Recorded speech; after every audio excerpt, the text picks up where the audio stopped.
కండువాలేదు.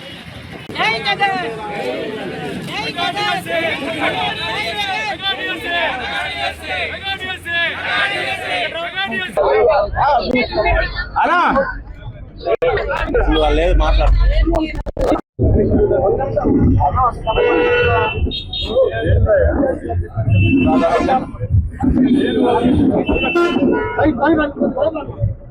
నాకు సైడ్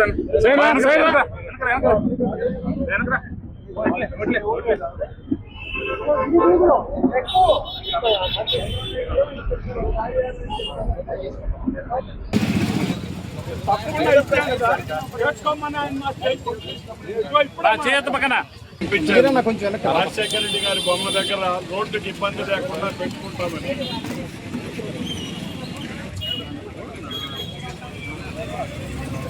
వాళ్ళు ఏం చెప్తున్నారంటే మీ పర్మిషన్ లేదని చెప్తున్నారు సార్. మేము మీకు అడిగామయ్యా, బైకు స్థలం అన్ని పెట్టుకున్నాము, ఆయనే చేసుకోమని చెప్పారని కూడా చెప్పారు సార్. ట్రాఫిక్ ఎటువంటి ఇబ్బంది లేదన్న. ట్రాఫిక్ అయితే ఇబ్బంది ఉంటే మేమే తీసేస్తాం. ఒకసారి మీరు కావాలన్నా వచ్చి చూడొచ్చండి. టర్నింగ్స్ కాడ కానీ రోడ్డు అటుపోయే వాళ్ళు ఇటుపోయే వాళ్ళు కానీ ఎక్కడ కూడా అబ్స్ట్రక్షన్ లేదండి.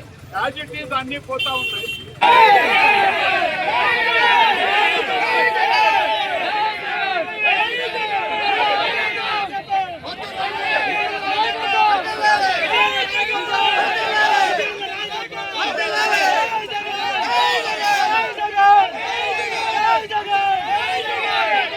అన్నీ మీరే ఇచ్చి అన్నీ మీరే చేసుకోండి అని చెప్పి ఇప్పుడు పోలీసు వారు వచ్చి మున్సిపాలిటీ వాళ్ళు వచ్చి పోలీసు మీద చెప్తే మేము ఎక్కడికి పోవాలి, ఏమి చేయాలి? ప్రజాస్వామ్యం అండి, నిరసన తెలిపే హక్కు ఉంది. దానికి అనుమతులు కావాలన్నారు. మేము అడిగాం సార్ మిమ్మల్ని, మీరు ఇచ్చారు, మాకు ఇస్తేనే రాతపూర్వకంగా ఇవ్వలేదు అని చెప్తున్నారండి. మరి ఫోన్లో ఎందుకు చెప్పారండి? మేము రసీదులు ఇవ్వం. పోలీసు వారు చెప్పిన మాట, మేము రసీదు ఇవ్వం, మీరు ఇచ్చిన కాగితం మేము తీసుకుంటాం, మీ పాటికి మీరు చేసుకోండి అని ఎందుకు చెప్పారయ్యా? అప్పుడే చెప్పాలి కదా. మేము అలో చేయటం లేదు, ప్రభుత్వం ఒప్పుకోవటం లేదు, మీరు ఆడ చేస్తే మేము ఒప్పుకోమంటే మేము ఈ ప్రయత్నమే చేయకపోతాం కదా. మరి అంతా అయ్యి మేము అందరం వచ్చి ఇక్కడ కూర్చున్న తర్వాత మీరు ఈ విధంగా చేయటం భావ్యం కాదు అని చెప్పి, ఎందుకంటే మేము ఇచ్చిన ఆ రసీదు కూడా ఇచ్చారండి పోలీసు వారు. ఇదిగోండి స్టాంపులు వేసి ఇస్తున్నారు. మేము ఇవ్వలేదన్నది అబద్ధం, వాళ్ళని అడగలేదన్నది అబద్ధం. ఒక విద్యాశాఖ మంత్రిగా ప్రతి ఒక్క రూల్ని తుంగలో తొక్కి తెలుగుదేశం పార్టీ సానుభూతి పనులకి మీకు కావాల్సిన వాళ్ళకి మీరు ఉద్యోగాలు ఇచ్చినందువల్ల డిఎస్సిని రద్దు చేయాలా?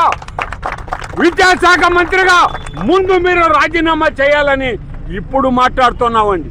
మరి మేము ఒకటే అడుగుతున్నాం, ఇక్కడ ఉన్నటువంటి పాత్రికేయ మిత్రుల్ని, మీరు దాదాపు గంట నుంచి ఉన్నారు, ఎక్కడైనా రోడ్లు ఆగిపోవటం కానీ మనుషులు ఇబ్బంది పడటం కానీ మీరు చూసారా అని అడుగుతున్నారు.